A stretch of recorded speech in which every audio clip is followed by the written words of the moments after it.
Bienvenue dans cette édition de l'Africa Newsroom sur Africa 24. La diversification économique s'impose comme un enjeu majeur pour l'avenir du Cameroun en cette période électorale où les Camerounais sont appelés à élire leurs dirigeants, leurs leaders pour les 7 prochaines années. Encore dépendant des hydrocarbures et de quelques premières matières agricoles, l'économie nationale doit faire face aux défis de la transformation locale, de l'industrialisation, de la modernisation de l'agriculture, entre autres défis. Quels choix de politique publique permettront d'assurer un modèle de développement plus diversifié et durable? C'est la question au cœur de cette édition de l'Africa Newsroom. Et pour en parler, nous avons l'honneur de recevoir sur le plateau d'Africa 24 M. Simon Moukete, expert en relations publiques et stratégie. Bienvenue sur le plateau d'Africa 24. Merci Eugène, merci pour cette invitation. Une fois de plus, je suis content d'être sur Africa 24. C'est une chaîne modèle en ce qui concerne le développement et la positivité du continent africain, dont venir porter sa contribution avec des brillantes personnalités qui nous accompagnent ce jour. C'est une fierté et nous espérons que nous allons passer des bons moments. Merci. Nous recevons également M. Hervé Emmanuel. Comme vous êtes expert financier et par ailleurs membre du comité central du Rassemblement démocratique du peuple camerounais, l'ORDPC, parti au pouvoir au Cameroun. Bienvenue sur le plateau d'Africa 24. Merci de m'avoir invité. J'espère qu'on va améliorer la perception du Cameroun et les réalités de notre économie et de notre vivre ensemble, contrairement à des campagnes qui sont souvent éloignées de la vérité. Merci. Et nous avons enfin sur ce plateau le professeur André Modeste Abaté. Vous êtes directeur de l'ESSEC. L'ESSEC, c'est l'École supérieure des sciences économiques et commerciales, une institution de l'Université de Douala. Bienvenue sur le plateau d'Africa 24, professeur. Merci pour l'invitation.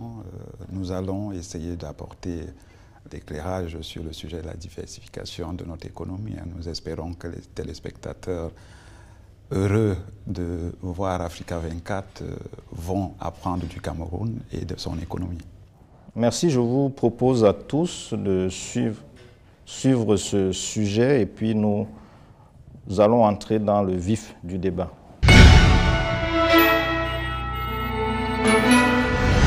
L'État du Cameroun trace aujourd'hui sa route vers une économie plus diversifiée et résiliente. La stratégie nationale de développement 2020-2030 sert de guide.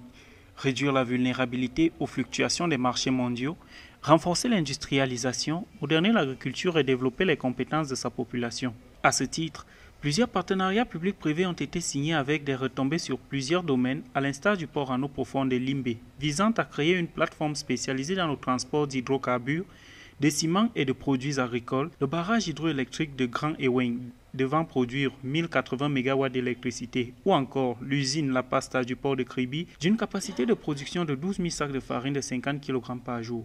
Toutes ces initiatives visent un but précis. L'atteinte de ces objectifs tels que prescrits par le chef de l'État, son Excellence Paul Biya, est tributaire avant tout d'une croissance économique soutenue, c'est-à-dire d'une augmentation de la production des biens et des services d'une période donnée, orientée vers l'amélioration du niveau de vie et du bien-être des populations, la création d'emplois et la réduction de la pauvreté. Toutefois, la diversification ne se limite pas qu'à la production. Le pays compte également relever les défis de la compétitivité et de l'attractivité pour les investissements dans différents secteurs. Actuellement, comme vous le savez, le Cameroun est mobilisé dans la réalisation de la stratégie nationale de développement 2020-2030.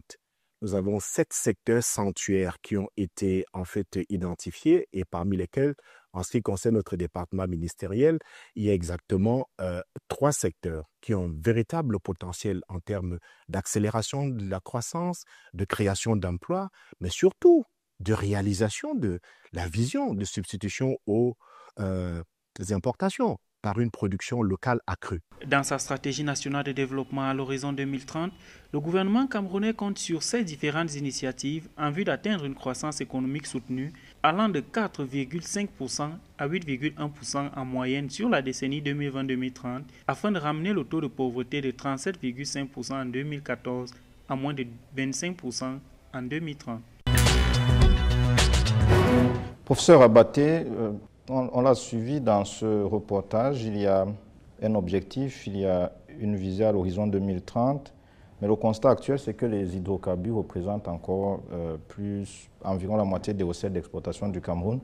quelles stratégies concrètes peuvent être mises en œuvre ou sont même déjà mises en œuvre pour réduire cette dépendance et anticiper l'après-pétrole, les hydrocarbures étant des ressources qui s'épuisent? Je dirais que vous regardez le verre à moitié vide. Moi, je vais le regarder à moitié plein. Si le Cameroun consacre à 50% de ses recettes venant des hydrocarbures, il y a également 50% qui viennent d'autres choses.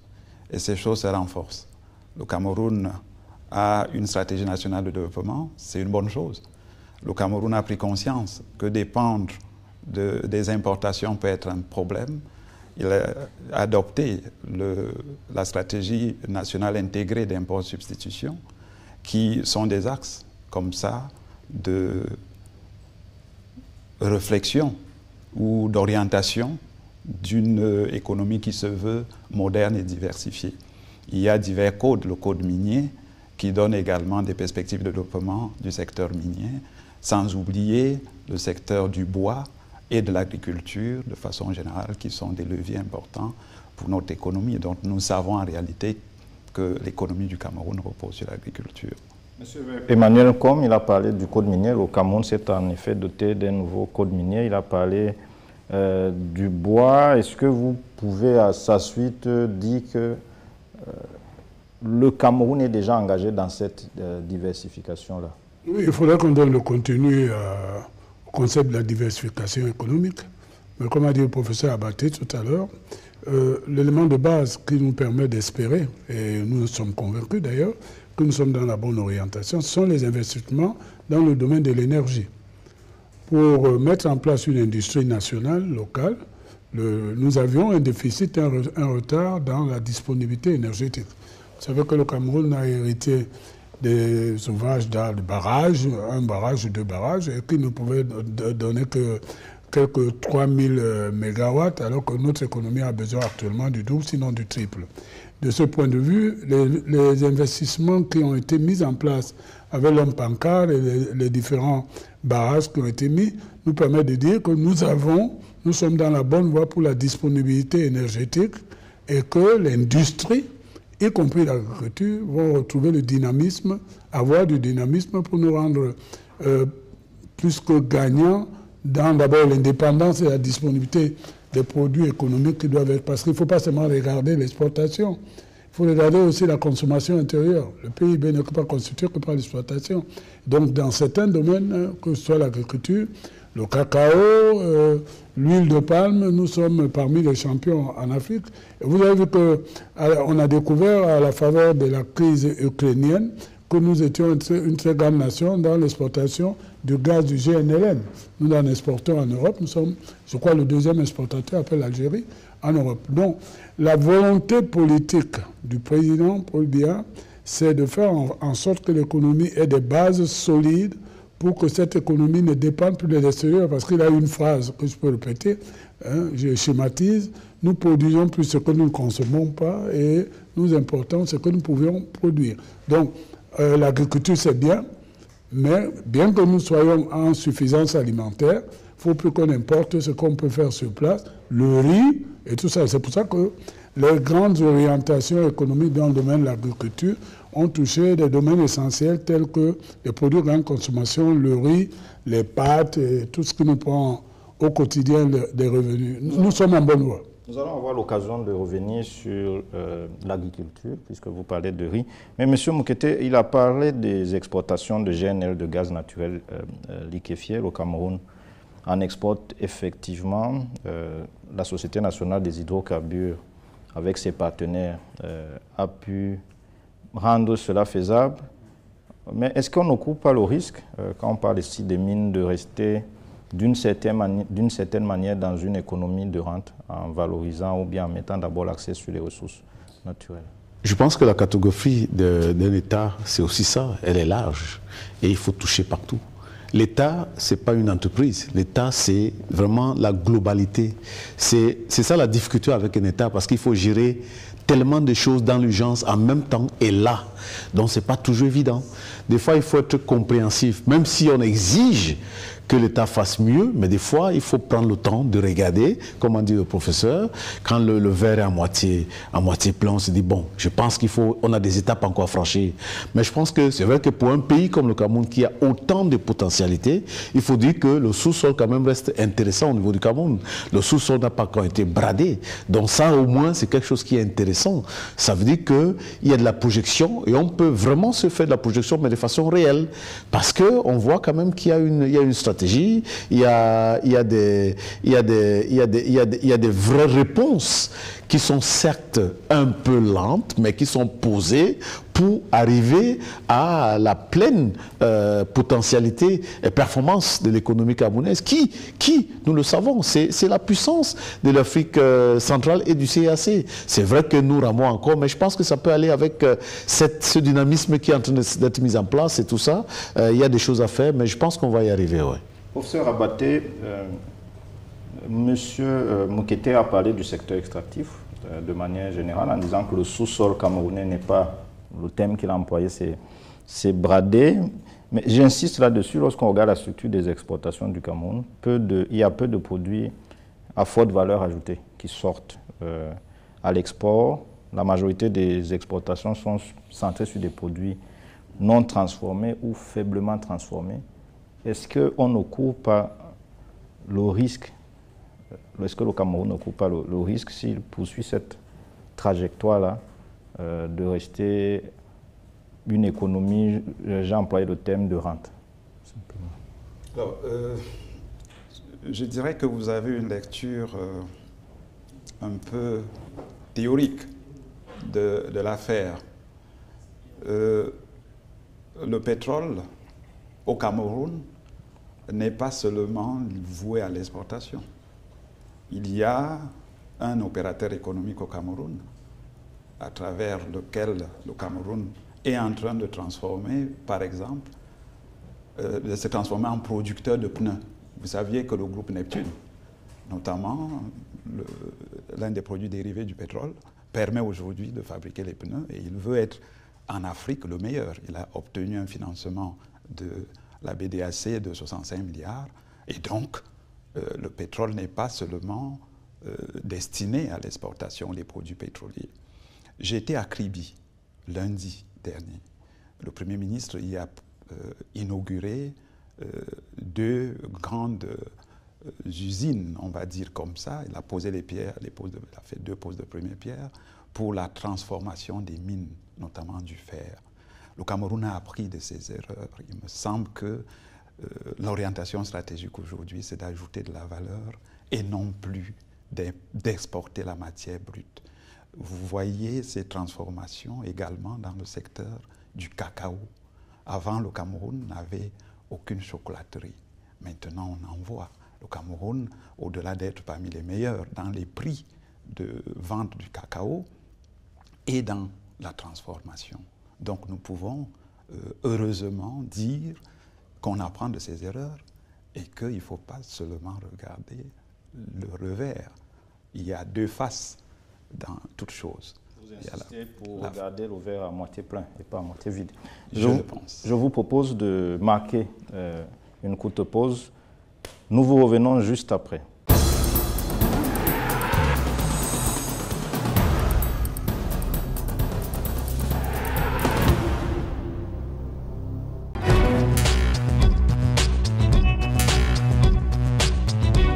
Retour sur ce plateau de l'Africa Newsroom dédié aux enjeux de diversification du Cameroun. Nous sommes toujours en compagnie de M. Simon Mokete, expert en relations publiques et stratégie, M. Hervé Emmanuel Nkom, expert financier et membre du comité central du Rassemblement démocratique du peuple camerounais, le professeur André Modeste Abaté, directeur de l'École supérieure des sciences économiques et commerciales de l'Université de Douala.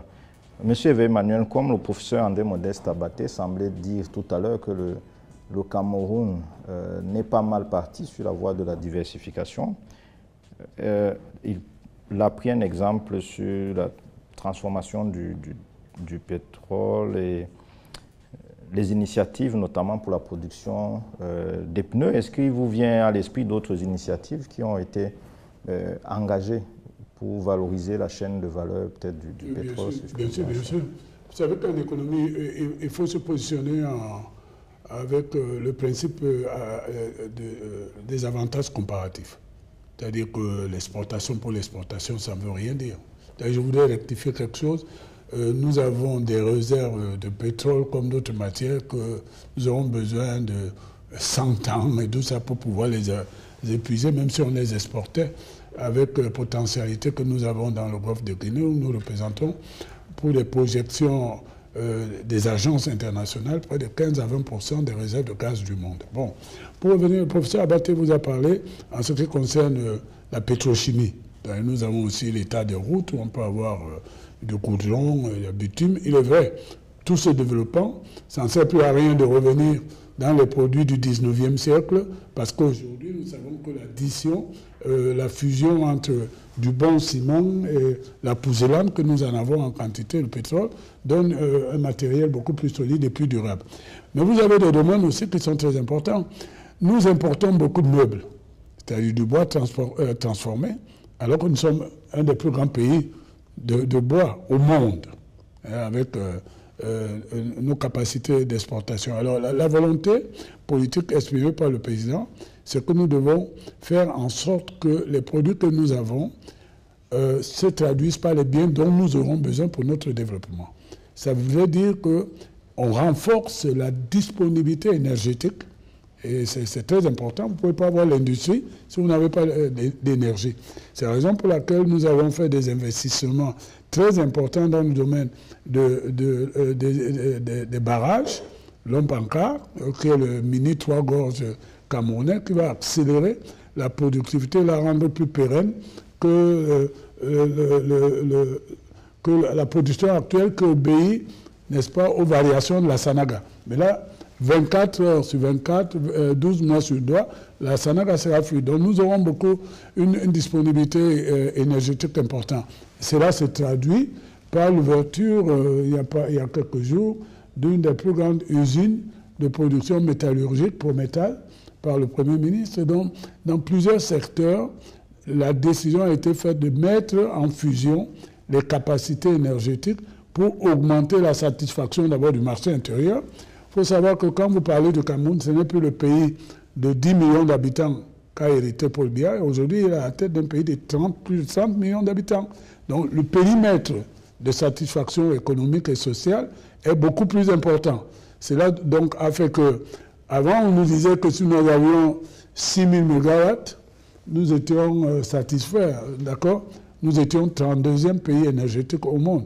Mais aujourd'hui, notre demande commence à avoisiner les 10 000 avec les ambitions que nous avons. Donc, si vous entendez par diversification, c'est-à-dire augmenter les capacités de production qui vont induire aussi l'exportation, oui, nous sommes en bonne voie. Et un point qu'il ne faut pas négliger, nous sommes la plus grande économie de l'Afrique centrale. Nous représentons plus de 40% du PIB de la sous-région. Nos voisins n'aiment pas entendre ça, mais c'est la réalité. Donc, nous avons donc une ambition qui est conforme, une politique qui est conforme à nos ambitions d'être une grande économie, surtout de satisfaire l'ambition légitime de la nation camerounaise d'aller vers le progrès et le développement. Donc, la diversification s'impose parce que nous devons produire ce que nous consommons et exporter seulement ce que les autres peuvent trouver chez nous. Produire ce que nous consommons, on peut aussi aborder la question de l'alimentation. Quand il dit produire ce que nous consommons, il y a des Camerounais qui se flattent du fait que les agriculteurs, les producteurs camerounais exportent vers les pays de la sous-région. Quand vous allez au Congo, au Gabon, au Tchad, en Centrafrique, vous voyez de nombreux Camerounais en Guinée équatoriale qui sont très bien installés là-bas et qui font venir pas mal de matières, de produits vivriers. Mais il y a aussi la réalité ici au Cameroun. Le Cameroun continue à importer chaque année pour plus de 800 milliards de francs CFA de produits alimentaires. Seulement si on prend le cadre du riz, on dit en 2024, les exportations de riz ont nécessité la mobilisation de 320 milliards de francs CFA. Comment l'agriculture représente pourtant plus de 60% de la population active ici. Comment faire de ce secteur un véritable moteur de croissance et d'industrialisation au Cameroun?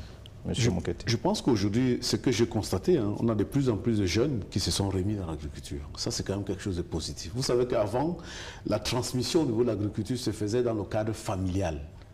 C'est-à-dire les gens restaient au village, on rentrait au village, retrouvait les grands-parents et il y avait les champs de cacao. Mais je pense que le professeur, là, on passe à une phase qui doit être beaucoup plus pas académique, mais beaucoup plus pratique au niveau de la transmission. C'est-à-dire pas seulement au niveau de l'agriculture, mais dans tous les secteurs pour pérenniser ce développement-là.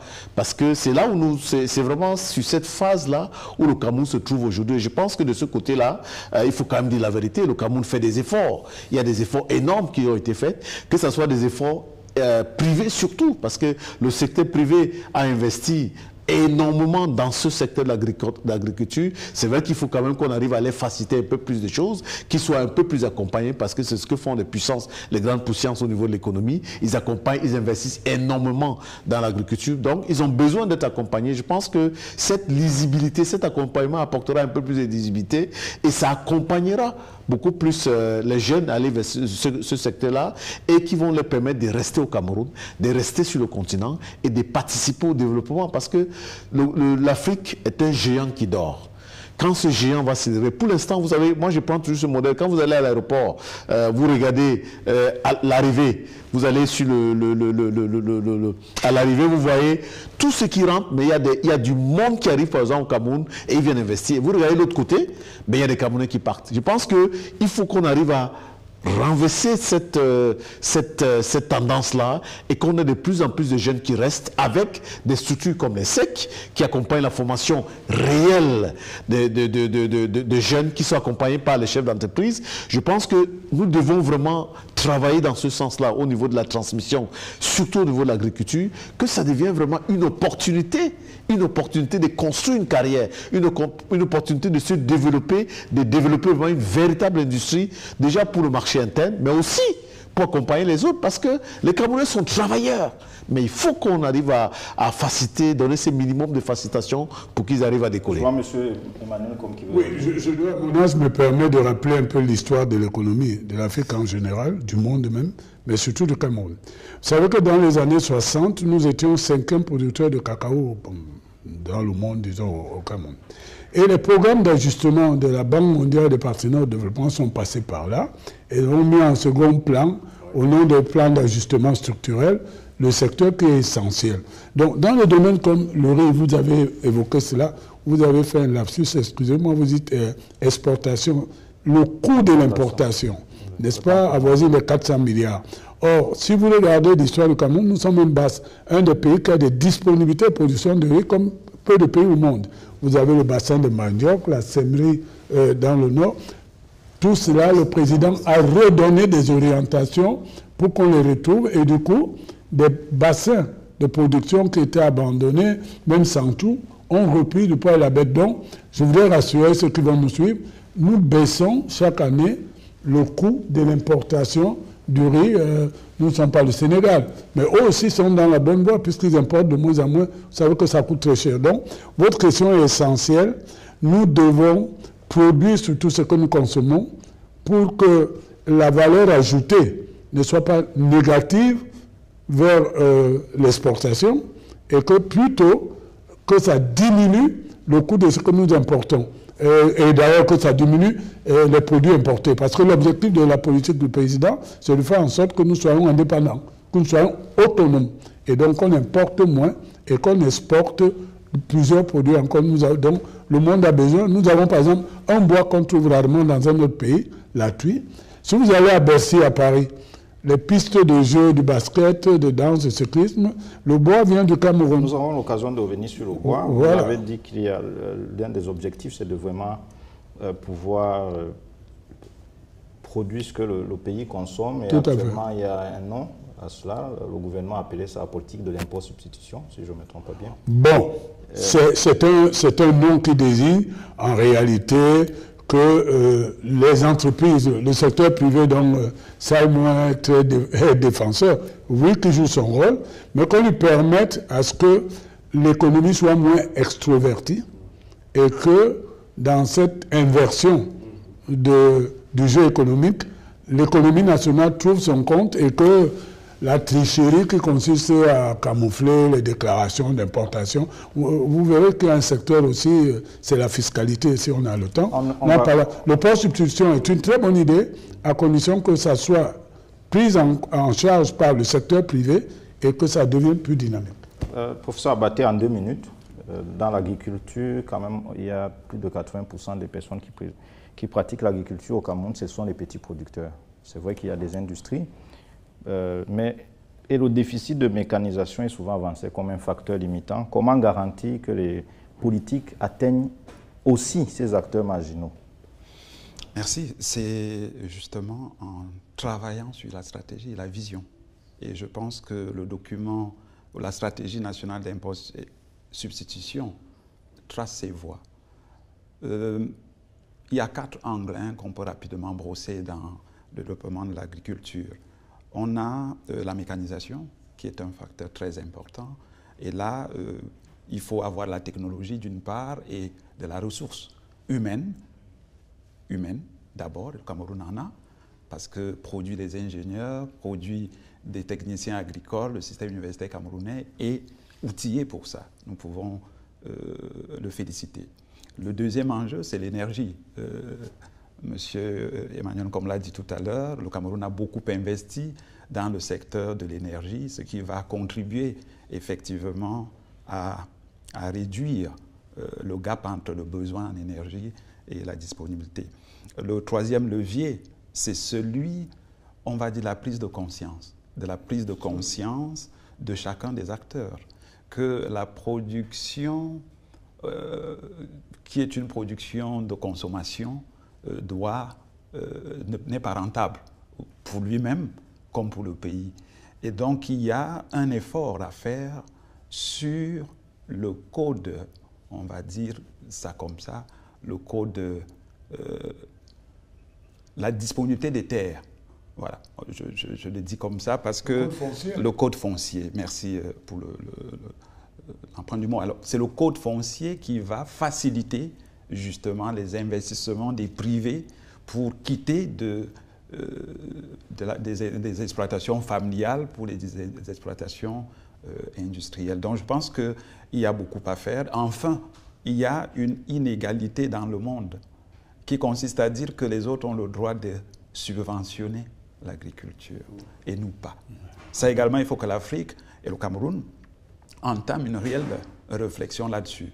Lorsque vous vendez la banane de Njombe sur le marché international, on vous dit que c'est l'une des plus bonnes bananes du monde.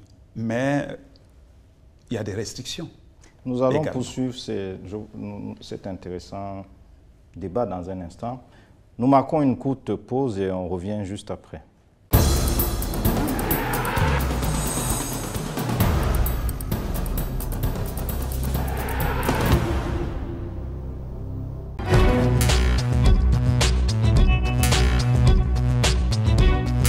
Retour sur ce plateau de l'Africa Newsroom dédié aux enjeux de diversification de l'économie camerounaise. Nous sommes toujours en compagnie de Simon Moukete, expert en relations publiques et stratégie, Monsieur Hervé Emmanuel Kom, expert financier et membre du comité central du RDPC, le parti au pouvoir au Cameroun, et le professeur André Modeste Abaté, le directeur de l'ESSEC. L'ESSEC, c'est l'École supérieure des sciences économiques et commerciales.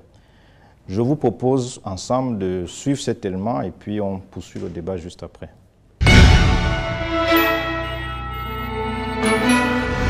Kribi au Cameroun, les autorités ont procédé ce 22 septembre 2025 à l'inauguration de la mine de Bipindi Grand Zombie. Ce projet, fruit d'un partenariat stratégique avec le groupe chinois Sinosteel, mobilise un investissement de près de 640 milliards de francs CFA.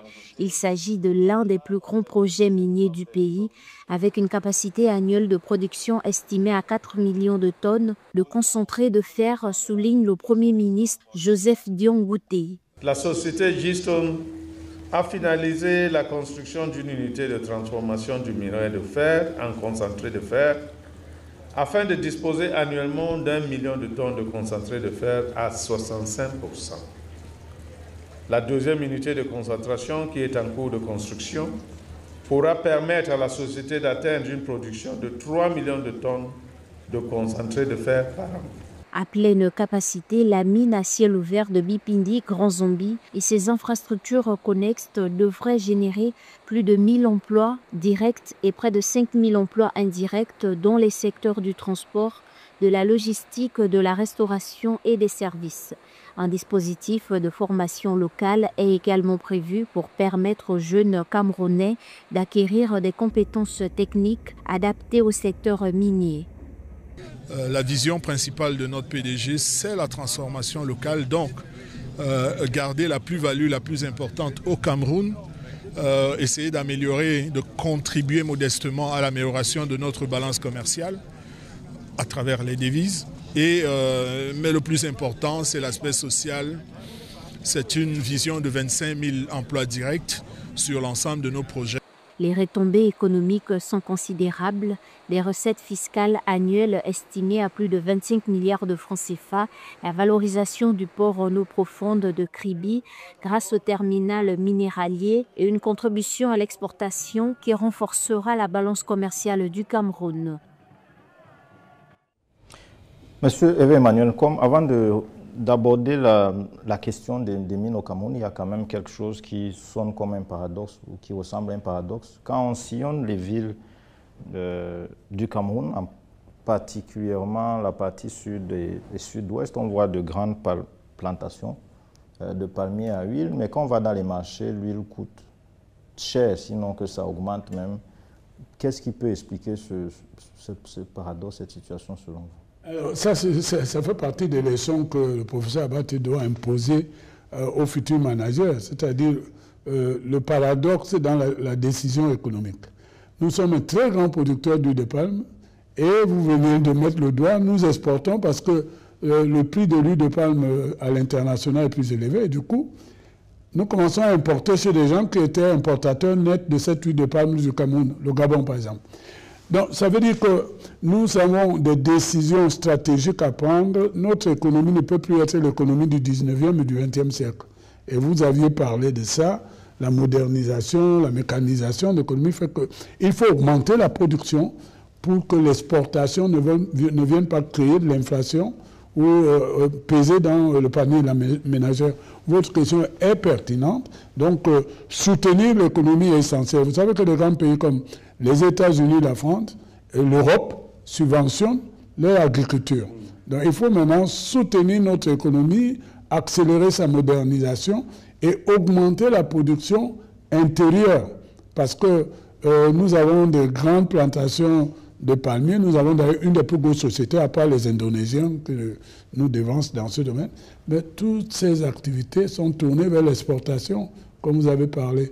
Donc, il ne faut pas faire un point d'arrêt parce que ce sont les devises que ça rapporte, mais il faut augmenter le foncier, le périmètre agricole, mettre à disponibilité les terres et surtout susciter chez les jeunes le besoin de rester. Moi, j'ai honte parce que je suis héritier d'une très grande plantation de cacao qui est devenue forêt. La dernière chose, c'est que nous avons des champions. Hein. La crise ukrainienne a fait que, avec l'augmentation du prix dans la minuterie, comme on appelle, nous avons un Camerounais, un groupe, et dont le président du GECAM est à la tête, et qui a pris le contrôle des moulins, des grands moulins au Cameroun. Oui, 40% jusqu'au Congo. Ce qui fait que maintenant, nous avons stabilisé. Et vous savez que cette crise ukrainienne avait fait que l'industrie brassicole avait des besoins et tout. Nous, par exemple, moi, je me suis lancé modestement avec mon petit périmètre dans la plantation du maïs. Donc, l'agriculture se développe, mais il faut faire les mises à jour. Et vous mettez le doigt sur le fait que l'exportation ne doit pas se faire au détriment de l'importation ou bien de la production locale. Merci. On va aborder l'agriculture. C'est vrai, c'est plus de 17% du PIB du Cameroun. On a longtemps développé sur certains enjeux liés à la modernisation de l'agriculture. Mais on va venir sur un secteur qui est un peu plus modeste, qui contribue modestement au PIB, c'est le secteur des mines. Les mines, pour l'instant, c'est encore moins d'1% du PIB du Cameroun. Mais ces derniers mois, sinon ces 2-3 dernières années, le Cameroun développe tous azimuts ces mines. Il y a le projet en cours, la bauxite à Minimatap, qui a été lancé, qui envisage de produire environ 5 millions de tonnes de bauxite par an. Le projet de fer de Kribi-Lolabé, mais ce n'est pas le seul. On vient de voir un autre projet, Bipindi, Grand Zambi. Il y a le projet d'exploitation de l'or de Colomine. Monsieur Moukete, est-ce que vous pensez que ce secteur, le secteur minier, peut véritablement impulser la croissance de l'économie camerounaise et assurer sa pleine diversification? Je le crois et je suis content de la façon dont ce secteur a été géré et préservé et organisé. On voit bien que les différents contrats sont de façon structurée. Il n'y a pas de désordre. On a l'impression qu'il y en a beaucoup, mais il n'y a pas de désordre. Tout est contrôlé parce que, vous voyez, depuis longtemps, ce n'est que maintenant que nous commençons véritablement à investir, à ouvrir ce secteur.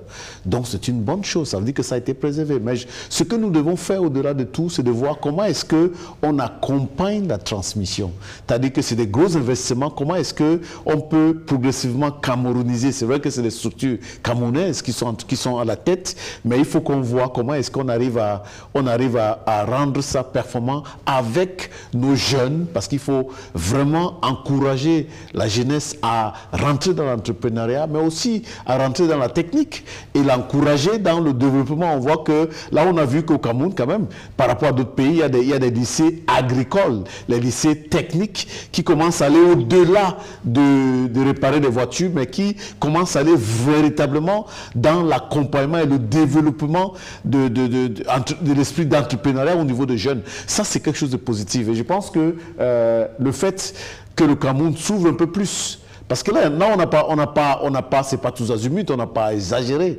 Là, on a ouvert juste un peu et c'est de façon contrôlée. Et ça, c'est important pour le développement du Cameroun. Monsieur Emmanuel, comme je vais revenir à vous dans un instant, Une formation sur les mines. Je vais revenir, on est toujours sur les mines. Professeur Bat, est-ce que vous pensez vraiment que le secteur, ces projets du secteur minier, je vous pose la question que je vais poser, ces projets vont permettre de booster vraiment, d'impulser l'économie camerounaise une fois qu'ils seront pleinement réalisés? Est-ce que vous pensez même qu'ils arriveront à terme? C'est une boutade. Alors, j'aimerais d'abord contester les statistiques que vous donnez, qui sont des statistiques officielles. 40%, 17%. Il faut savoir que l'économie du Cameroun est une économie informelle. Et à plus de 90% d'ailleurs. Beaucoup échappent. Et donc, le rapport entre le secteur pétrolier et le secteur agricole me semble pas aussi vrai que les chiffres le donnent. Okay. Maintenant, pour répondre à votre question, je dirais que dans le sens des avantages comparatifs d'une part, mais également de la réalité économique, nous voyons effectivement que le secteur pétrolier est en repli. Et donc, dans le sens de la diversification des recettes, nous sommes bien dans le thème d'exportation, le Cameroun a regardé ce qu'on peut faire et a choisi d'intensifier l'exploitation des mines. Et comme l'a dit M. Moukete, c'est une exploitation, on va dire, assez mesurée au regard des potentialités, mais c'est quelque chose de nouveau et d'important qui va développer non pas comme dans le secteur pétrolier où on n'avait pas une transformation, mais qui commence à donner de la valeur. Vous savez que ce qui fait la force des États, c'est la transformation. Et donc, c'est ça qui apporte la plus-value. Et donc, la plus-value va venir effectivement de cet ensemble de transformation, d'usines de transformation. Le Cameroun importe peu le fer, notamment le fer à béton. On le produit localement. Et donc, moi je dis, j'étais à Kribi, le reportage qui était là, j'étais avec les autorités de ce pays qui sont allés justement mettre en œuvre ces projets-là. C'est visible, c'est palpable. Donc, effectivement, pour chuter, je dirais que oui à votre question, le secteur minier, non seulement les projets vont aller à terme, parce qu'il s'agit d'investissements privés et les privés ne se lancent pas pour perdre, première chose. Deuxièmement, c'est une vision stratégique. L'État du Cameroun consacre beaucoup d'énergie pour voir aboutir ces projets. Et mieux, c'est des projets qui doivent ramener de la recette.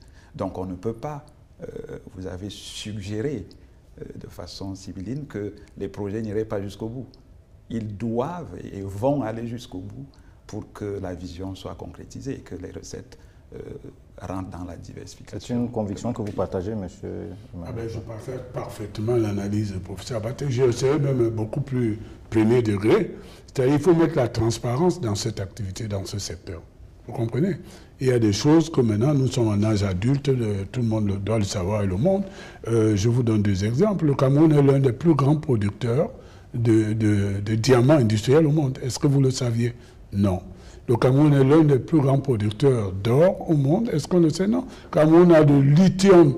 Est-ce qu'on le sait? Le Cameroun exporte du cobalt. Est-ce qu'on le sait? Donc, il faut sortir de cette phase un peu clair-obscur pour mettre la lumière sur cette activité. Et là, je suis d'accord avec le professeur Abaté, vous verrez que les pourcentages dans le camembert de l'exportation ne sont plus exactement dans le même périmètre. C'est comme très longtemps, les Camerounais ont oublié qu'ils avaient des plus grandes réserves de gaz au monde, de gaz liquéfié. Alors, pour revenir, nous avons une théorie au Cameroun qu'on appelle le patriotisme économique. Ce n'est pas le repli en soi.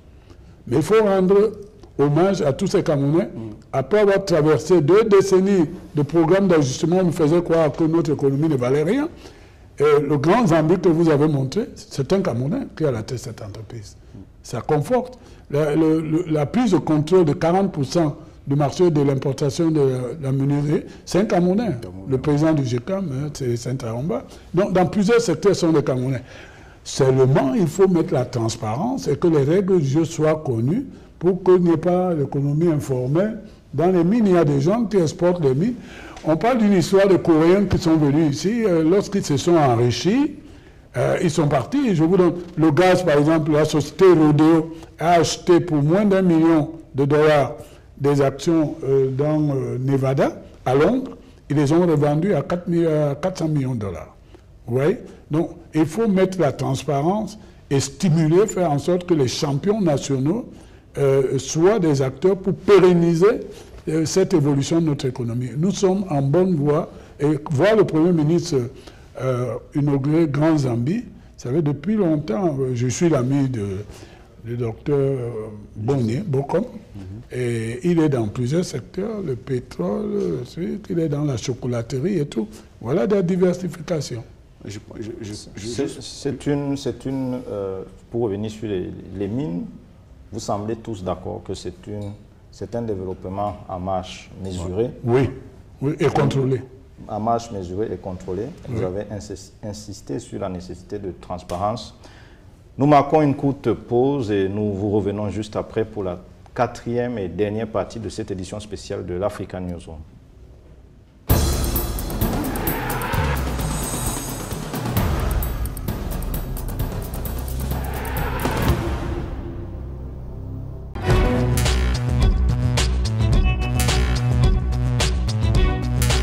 Retour sur ce plateau de l'African Newsroom pour cette 4e et dernière partie de cette édition spéciale consacrée aux enjeux de diversification de l'économie camerounaise. Nous sommes en compagnie d'André Modeste Abaté, directeur de l'ESSEC, l'École supérieure des sciences économiques et commerciales de l'Université de Douala. Monsieur Hervé Emmanuel Kom, expert financier et membre du comité central du RDPC. Et monsieur Simon Moukete, expert en relations publiques et stratégiques. Monsieur Moukete, cette question, je vous la pose en premier. On parlait tout à l'heure des projets miniers qui sont lancés, mais comment s'assurer que ces projets miniers ne se limitent pas seulement à l'exportation de la matière première brute, mais qu'ils produisent une véritable valeur ajoutée à travers la transformation des produits miniers qui seront exploités ici au Cameroun? Oui, ça c'est une bonne question. Je pense que déjà le fait que l'État décide facilite l'obtention de permis aux producteurs locaux, c'est déjà une bonne chose. Parce que c'est des Camerounais ils sont conscients de ce qu'ils apportent en plus, parce qu'ils ont envie de se devenir forts et peut-être aussi aller attaquer l'étranger à l'extérieur pour pouvoir développer l'opportunité des affaires. Mais je pense qu'aujourd'hui, le fait d'avoir ces options, cette option que nous avons aujourd'hui avec ces entrepreneurs camerounais qui investissent dans ce secteur-là et que l'État protège, je trouve que pour moi, c'est très intéressant et c'est quelque chose qui doit continuer dans d'autres secteurs. Mais dans le secteur minier, c'est encore plus important parce que c'est le secteur privilégié pratiquement de souveraineté nationale et que s'il y a une prise de conscience à ce niveau-là, qu'il ne faut pas brader, il ne faut pas donner à n'importe qui et que ce soit des personnes, des nationaux, parce qu'on peut les contrôler, parce qu'on peut les suivre, parce qu'on voit ce qu'ils apportent, les valeurs ajoutées sont immédiates et que la transformation se fait sur place. Je pense que ça aussi, c'est quand même nouveau et c'est intéressant pour un pays comme le Cameroun. Parce que aussi, comment est-ce qu'on peut faire pour encourager les Camerounais, par exemple la diaspora, à revenir accompagner des véritables projets de développement comme cela, parce que nous savons que M. Emmanuel Koma a été un membre influent de la diaspora. Nous savons que la diaspora, c'est beaucoup de possibilités d'investir parce qu'il y a de l'argent. Donc ça aussi, je pense, ça peut les encourager à penser à leur retour au Cameroun quand on voit que il y a toute cette facilitation qui est faite pour de gros investissements localement. Donc je pense que c'est intéressant. Professeur Abaté, comment améliorer aussi les conditions de vie des populations riveraines et fournir des emplois durables pour les Camerounais dans ces projets miniers? L'équation n'est pas compliquée, il y a ce qu'on appelle le ruissellement en économie. Alors, c'est pour dire simplement quoi? Pour dire que lorsqu'une industrie s'installe, il y a une forme d'organisation d'une filière autour. Je vous prends deux exemples. Lorsque vous avez la société Evecam, par exemple, qui s'est constituée dans le sud du Cameroun, à Niété, vous allez voir qu'il y a beaucoup de petits producteurs qui ont émergé et qui vendent à la grande société. Donc, effectivement, il faut organiser les filières, faciliter, comme l'a dit, l'investissement des locaux, mais également ne pas croire que ce n'est que les étrangers qui peuvent le faire. Là, je suis heureux de dire que j'ai suivi une actualité qui est peut-être passée de façon banale et dont vous me donnez l'occasion de relever. Le chef de l'État, à travers une correspondance de M. le ministre d'État, secrétaire général de la présidence de la République, a instruit le ministre des Mines à retirer la licence à une société pour le bénéfice des populations locales. C'est pour dire que ça se fait. Monsieur Emmanuel Com, on va laisser le secteur des mines pour explorer d'autres possibilités, d'autres niches de croissance pour la diversification de l'économie camerounaise. Comment on peut élargir l'assiette fiscale et mieux intégrer le secteur informel dans le circuit officiel? On rappelle que le secteur informel au Cameroun, c'est plus de 70% de l'économie. Il a régressé, c'est une bonne nouvelle. Informel veut dire l'opacité, des gens qui ne veulent pas intégrer l'économie visible. Mais informel peut aussi avoir des conséquences négatives, c'est-à-dire on crée l'économie grise. On ne sait pas ce qui se passe. Permettez quand même, puisque c'est la dernière partie de notre émission, que je dise qu'autour de cette table, on a par exemple on a des exemples ici de ce qu'il faut faire. Ce qu'il faut faire parce que la diversification et la croissance, c'est porté par les hommes et les femmes. Le professeur Abaté, c'est un banquier qui est allé dans le secteur de l'enseignement public. Vous voyez? Donc il faut une révolution culturelle. Tout le monde ne peut pas le faire. Il aurait continué à gagner beaucoup d'argent dans la banque. Là, il a décidé, avec l'âge qu'il a, très jeune, parce que moi j'ai vieilli, je n'ai pas eu le courage qu'il a, d'aller transmettre la connaissance. La révolution doit être culturelle pour que tous les secteurs, y compris le secteur public, parce que la productivité du secteur public est une condition aussi pour le développement dans un pays où l'État est le premier agent économique, tout secteur confondu. Donc vous me demandez, je vais dire quelque chose qui va faire sursauter certains de mes amis qui sont du côté de l'administration. Il faut d'abord que la fiscalité ne tue pas l'initiative, la production de richesses. Il faut faire évoluer de façon révolutionnaire même l'assiette fiscale et qu'au lieu de frapper sur le chiffre d'affaires, qu'on fasse une taxe tout simplement sur les bénéfices. Ça stimule le travail des uns des autres. Donc ce sont les créateurs de richesses qui ne doivent pas avoir le sentiment qu'il y a ce qu'on appelle péjorativement dans mon milieu bancaire la djihad fiscale. C'est-à-dire qu'on vous soumet à une tension, une forme de terrorisme où finalement vous renoncez à travailler parce qu'on vous prend ce que vous gagnez. Donc votre question est pertinente. En élargissant l'assiette fiscale, en stimulant la circulation des élites, un banquier qui devient le patron de l'école du business, du management, et c'est comme ça qu'on fait avancer, parce qu'ensemble, nous allons réfléchir par rapport à ce qui peut être un stimulant, augmenter même la production de l'administration, qui est souvent un frein au développement économique, et augmenter les recettes de l'État. Donc moi, je suis heureux d'avoir participé à ce débat, qui est magnifique, et j'espère que tout le monde l'a vu, et je suis sûr que le président, c'est dans ce sens qu'il souhaite qu'on aille. Oui, professeur Abaté. Merci. Pour dire qu'est-ce qu'on peut faire pour aider à intégrer le secteur informel dans le paiement des impôts. Je pense que beaucoup est fait. C'est des transformations muettes. Moi, je suis expert, on va dire, dans la science la recherche que je fais. Je suis expert dans la transition des entreprises du formel vers l'informel, parce qu'il y a beaucoup qui font ça, et de l'informel, beaucoup plus vers le formel que l'on souhaite. Et vous parlez de la fiscalité. Depuis 2 ans ou 3 ans, il y a une révolution de l'impôt sur les personnes physiques qui fait que tout le monde déclare. Ça, c'est une façon concrète d'intégrer l'informel. Avec enthousiasme.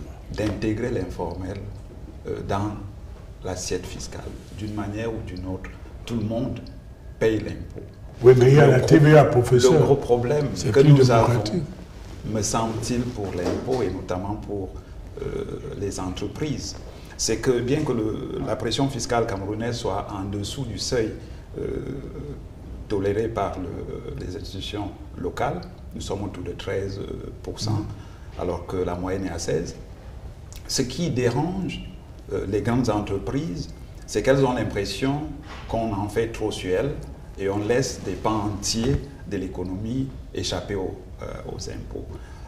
Je pense qu'au niveau du ministère des Finances, avec l'ensemble des réformes qui sont en train d'être faites, il y a beaucoup de choses qu'on fait. N'oublions pas qu'il y a moins de 20 ans, moins de 15 ans d'ailleurs, le Cameroun, on payait l'impôt à 40%. Sinon plus à un moment. Maintenant, le taux réel de l'impôt est à 30%. Vous comprenez qu'il y a une baisse grâce effectivement aux organisations interpatronales comme le GICAM à l'époque, le GECAM aujourd'hui. Il y a une forme de prise de conscience qu'on ne doit pas tuer l'initiative privée et qu'il faut de plus en plus intégrer l'informel dans le secteur formel. Je vous propose de faire un dernier tour de table, une minute, si c'est possible pour chacun. Quelle autre niche de croissance pourrait contribuer à la diversification de l'économie camerounaise? Je commence par vous, M. Moukete. 1 minute. Vous savez, je viens de finir le programme d'un forum qui s'appelle le Forum des métiers du sport. Monsieur Evé, c'est un grand promoteur du sport. Le sport et la culture, très souvent, en Afrique centrale particulièrement, c'est des domaines qui sont sérieusement, mais sérieusement négligés. Je pense qu'on peut ouvrir, et c'est des domaines où il y a beaucoup de créativité et d'innovation au niveau de la jeunesse. Ça veut dire que dans ce domaine-là, dans ce secteur-là, il y a la possibilité d'encourager et de multiplier les créations, et c'est des concepts qui sont très vendables. Donc je pense que dans des secteurs pareils, il y a à créer. Mais il faut accompagner, il faut faciliter, il faut encourager. Comme on l'a fait dans d'autres secteurs, il faut vraiment qu'on le multiplie, qu'on diversifie dans les secteurs où on peut tenir les jeunes qui ne partent pas, qui restent sur le continent et qui développent ce continent. Parce que s'ils partent tous, ça va être compliqué. Vous partez ici, vous allez dans un autre pays, vous êtes vraiment comment je peux dire, sous-qualifié, non pas sous-qualifié, mais vous êtes sous-employé, alors que si vous avez des possibilités ici, ben, c'est des forces et des qualités, des performances que le Cameroun est en train de perdre. Donc je pense que de ce côté-là, comme on a fait avec les mines, progressivement, il faut qu'on essaie de rentrer dans l'agriculture et que ça soit fait de façon sincère, propre et transparent, comme le dit Evé, et dans d'autres secteurs comme le sport. Agriculture, sport, culture, M. Evé Manou. Moi je crois qu'il y a 2 domaines. D'abord, il y a l'intelligence. Nous avons parmi les meilleurs cadres d'Afrique. Il faut qu'on les mette dans des conditions où ils travaillent partout.